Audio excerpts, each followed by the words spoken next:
I'm Luke Russell from the Discipline of Philosophy at the University of Sydney. What counts as a life well lived? How should we treat each other? How should we respond when things go wrong? Which goals should we pursue? What counts as human flourishing? For thousands of years, philosophers have been thinking and arguing about these issues.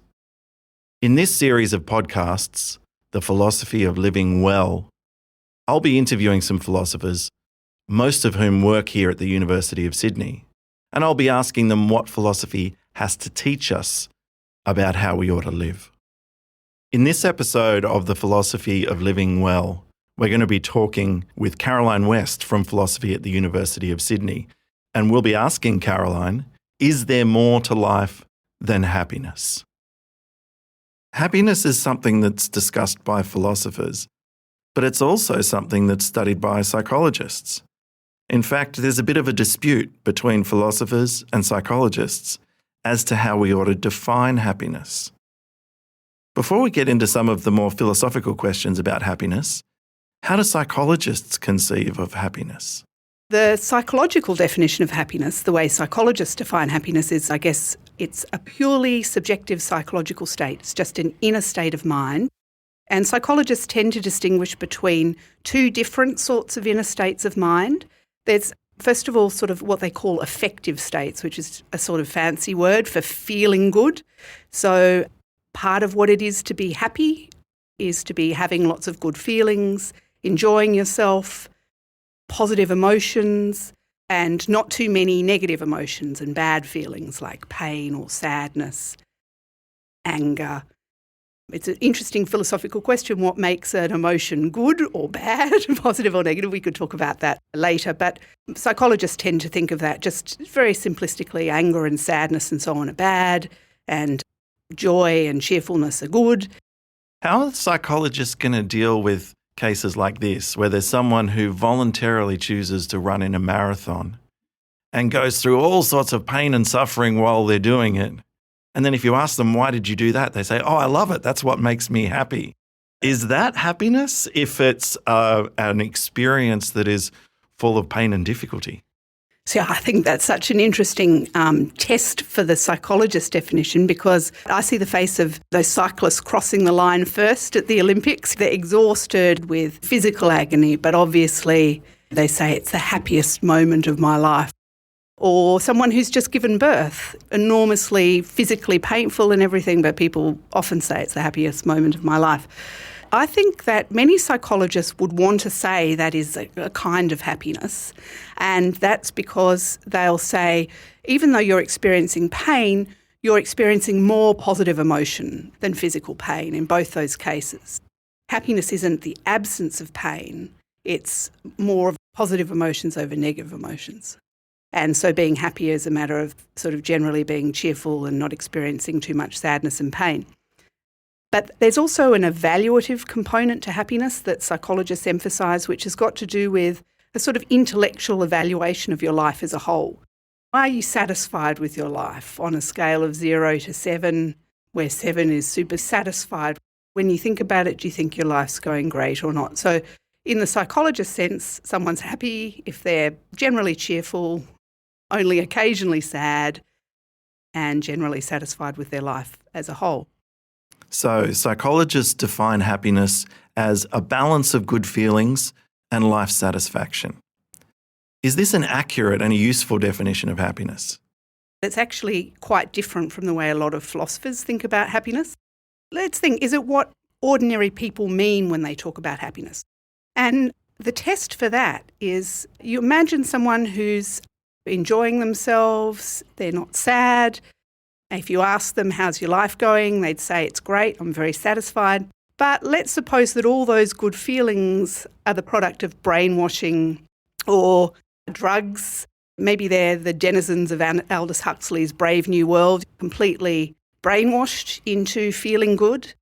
Or maybe they're Truman from the movie The Truman Show, who thinks he has this great life, a loving family, friends, a great job, but it's all sort of an elaborate hoax by a evil TV production company.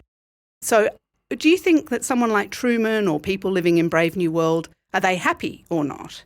And I think actually people divide quite a bit about that. So some people say, yes, they're happy because they've got all the right states of mind. They're cheerful and satisfied and all of that. But some people, like in my experience in my philosophy of happiness classes, about half the class says, no, they're not happy, because there's this idea it's part of being happy that your life's going well. So if you're getting your good feelings from the wrong sources, from delusion or brainwashing or something like that, then it's not true happiness, you might say. So the test for whether the psychologist's definition of happiness is correct, if you're just thinking about does it capture what ordinary people mean, what do you think about those Truman cases? Do you say, yes, they're happy? If you do, then you've just got this pure psychological sense. If you say, no, they're not happy because they're deluded or they're brainwashed or whatever, and that's not a true sort of happiness, then your definition of happiness is not the psychologist's definition. It sounds like some philosophers want to define happiness in such a way that the delusional but satisfied person's not really happy. What would be an example of a philosophical definition of happiness that secures this result? So if you go back to ancient Greek philosophers like Aristotle, obviously they didn't use the word happiness. It's a modern English word. So they used this ancient Greek word, eudaimonia. There is a question about whether eudaimonia means the same thing as happiness. It's often translated into English that way. But Aristotle thought that to be happy, it's not enough to just be feeling good and to be satisfied with your life. That's part of what it takes to be happy. But in addition, those feelings have to be connected to valuable activities in the right sort of way. So someone who gets their good feelings from a pill or out of a bottle, that's not happiness. That's faux happiness. They might believe themselves to be happy, but they'd be wrong about that. They'd be mistaken. There's a famous thought experiment, which Aristotle doesn't discuss, but if he did discuss it, the example of the Robert Nozick experience machine. If you imagine the machine that would simulate exactly all of the most desirable conscious experiences you can imagine, and you can hook yourself up to this machine, it'll seem to you like you're climbing to the top of Everest, you're falling in love, and once you've hooked yourself up, you'll forget that you ever made the decision to hook yourself up. So it'll seem to you that you're really having all these experiences and that they're real. Well, Aristotle would say someone on that machine, they'd think they're happy, but they're not truly happy because the experiences are just being produced by electrodes to the head or whatever. They're not connected with actually falling in love, real friendships, real achievements in the right sort of way. Okay, so if we're going to think clearly about happiness, we need to distinguish between what we might call subjective happiness, which is the kind of feeling of satisfaction that psychologists are talking about, and something like objective happiness or human flourishing, which is what many of the philosophers are talking about. Maybe human flourishing includes having good feelings, but it's more demanding than that. Someone who's achieved happiness in this more demanding sense is having a good time, but is also on the right track. Caroline, you and I teach a lot of undergraduate students here at the University of Sydney, and they're at a stage in their life where they're making some pretty big decisions. Some of them are choosing a career path, working towards a future, and often they will be aiming for a happy life, and they'll try and justify decisions they make by saying something like, well, I think this kind of career would make me happy. But I want to ask you, are we good at predicting what will make ourselves happy? I think there's two problems. First of all, I think lots of us are not very clear about what we mean by happiness to start off with. Another problem is that even if we fix on a particular sort of happiness, like we'll just say we're just talking about how good I feel in, moment to moment as I go about my life. This is called the hedonic conception of happiness, after the Greek word for pleasure, hedone. So the hedonic conception of happiness says happiness is all about how you feel moment to moment as you go about your life. Are you feeling joyful, engaged with what you're doing, or are you feeling sort of angry, bored, alienated or whatever? So suppose we're just thinking about that sort of happiness. Society gives lots of misleading messages about what sorts of, say, careers are most likely to be associated with that sort of hedonic happiness. So many people sort of choose their careers based on what will make me the most money, what will have social esteem and things like that. And actually the correlation between that and how you feel moment to moment as you go about your life is very weak. If you get one of these high-paying, high social status careers, like you're a lawyer or maybe you become a medical specialist or a CEO, then often it will be that you judge your life to be successful because the baseline that you're using often is the sort of whatever conventional standards for success are accepted. There can be actually often quite a weak correlation between that and feeling good in your life. One thing I try and tell the students is to talk about how the different kinds of happiness can come apart. You know, the old real estate saying that you should buy the worst house in the best street. Actually, that's completely wrong from a happiness point of view. You should buy the best house in the worst street so you can walk past your neighbours every day and feel superior. And that's very strongly associated with life satisfaction. And it's got to do with the sort of baseline for comparison. We have to think about what kind of happiness do we care about most, and then look to some of the studies, because instinctive ideas about how to get the sort of happiness that we care about are often off the mark.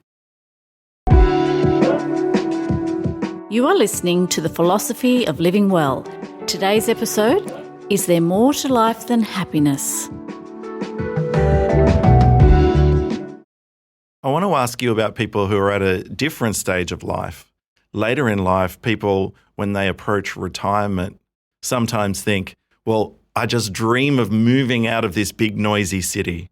I dream of moving to somewhere quiet and beautiful. So a sea change or a tree change. Can people predict whether that kind of change in their life will increase their happiness? You can predict it, but it's better to go and look at the actual evidence. So one thing people try and do is they sort of imaginatively project themselves into the future, and they sort of tend to focus just on part of the picture. While you're in the sort of busy, smelly city, you'll imagine the greenness and the peace and the quiet, and you think, oh, that'll just be blissful. But you'll forget lots of other downsides. For instance, you'll be a long way from your friends and your family, and after a while, maybe you'll get a bit bored. This is known as the focusing illusion. So psychologists have actually documented a whole lot of illusions and blind spots in our predictions about how good we'll feel in the future. People who go shopping when they're hungry buy way more food than they'll ever need, because that's a sort of focusing illusion called presentism. You sort of focus on how you feel right now and you forget that you won't be so hungry in the future, so you won't need all this food. So, yeah, moving, tree changes, sea changes, these decisions often, not always, but often regretted by people down the track. And often that's because they've made the decision based on this kind of focusing illusion. They haven't sort of taken the full picture into account. And what is it that people who've made that kind of change often regret? What do they feel is missing from their new life in this different and beautiful location? They often think, I wish I was closer to friends and family. I wish I was closer to entertainment. I wish I'd thought more about where I was going to get a good coffee, all those sorts of things. Actually, Daniel Gilbert, the psychologist, has a great book about this called Stumbling on Happiness. And he thinks that what you should do when you're making those decisions, rather than trying to imagine how you feel if you move or versus if you don't move, you should go and ask people like you who've made the same decision and see what they say. Are they happy with the move or not? Ditto for other major life decisions like whether to have children. Don't try and predict how you'll feel as you hold this new bundle in your arms. Instead, go and ask people, preferably people similar to you, what they think about the experience. We've been talking about the things that make people happy and whether we can aim for a happy life. But I want to come to the title of this episode, which is there more to life than happiness? So I'll ask you, would you agree that the best life for a human being is simply the happiest life? Should we be aiming to maximize our happiness and that's what matters? Or are there things other than happiness that also should be present in your life? And one of the things we might wonder about here is meaning. What is the relationship between a happy life and a meaningful life? I think that also depends, obviously, on how you think about happiness. If you define happiness the way psychologists do, as this sort of psychological state, matter of feeling good and generally being satisfied with your life, then it seems pretty clear that there's more to life than happiness in that sense. Even if you want to say that someone hooked up to the experience machine who's having all these great experiences that are actually sort of disconnected from real life activities and friendships and things, even if you want to say someone like that is happy, many people, I think, would not want to say that that's an ultimately good life. That if you wanted to lead the best possible life for you, what you should do is just jump in and hook yourself up to that machine, or do whatever it takes just to get these good feelings and to be satisfied with your life. Most people think there's more to life than that sort of psychological happiness. And meaning is a sort of really interesting thing, because it seems like there are circumstances where people can find meaning even though happiness is elusive or maybe not appropriate. Viktor Frankl, he was a psychologist, a psychiatrist who spent a lot of time in concentration camps. And he was fascinated by this question: why did some people manage to get through that experience as prisoners in the concentration camps, and other people, their spirits were crushed? He thinks that some people have this sense of purpose. Obviously not appropriate to feel happiness. I mean, maybe some people did manage to feel happiness in the concentration camps, but life was objectively pretty horrible. Many people didn't feel happy, but they did have a sense of kind of meaning and purpose. And so I think many people think, given the choice between having a happy life and having a meaningful life, meaning is more important, having a sense of something to get up for in the morning. How does taking on responsibilities and taking on burdens fit into a happy life? Because we might think that sometimes when people take on a task, trying to make the world a better place, or someone might choose to become, say, a nurse, a difficult profession, poorly paid, but incredibly beneficial to others, they might be choosing something that perhaps is going to make them less happy. And yet they might defend that decision. How do you think meaning and purpose fit into that discussion? Many people make choices like the ones you've described. There are certain things that are really worth doing, even though they might not maximise hedons for you. It would be nice if meaning and hedonic happiness went along together, hand in hand. That would be great. But it just does seem that often we face these choices. What's meaningful might not line up with what's most pleasant. I don't think there's an objective answer to how people should make those decisions. I think it's a matter of sort of sitting down and thinking carefully about the case. But I think many of us, there are things, projects that we care about, or relationships that we have that we think are worth doing and pursuing, even though they might not be most pleasant. So here's the final question I want to ask you. Is happiness something that you can pursue directly? So there are lots of goals that we might have which we work towards very self-consciously. We say, here's what I want to get. Here is the path to it. I'm driven by achieving that goal. Is happiness like that? Or, as some philosophers have suggested, does striving to be happy ultimately make you less happy? John Stuart Mill, who is one of my very favourite philosophers, coined the phrase the paradox of hedonism, and for exactly the phenomenon that you're mentioning, which is that he thinks happiness is best achieved indirectly by aiming at things other than happiness. And actually there's quite a lot of evidence for this in the contemporary empirical literature as well. There's a thing called the New Year's Eve phenomenon, where every New Year's Eve is a disappointment. And part of the reason it's a disappointment for most people, I'm assuming we're familiar with that, but is that people spend their time thinking, it's New Year's Eve, am I having a good time yet? Am I having a good time yet? And so, if you're asking yourself that question, you're not having a good time. You're not able to have a good time. So Mill thought the key to finding happiness, and by happiness he meant feeling good in and also about your life.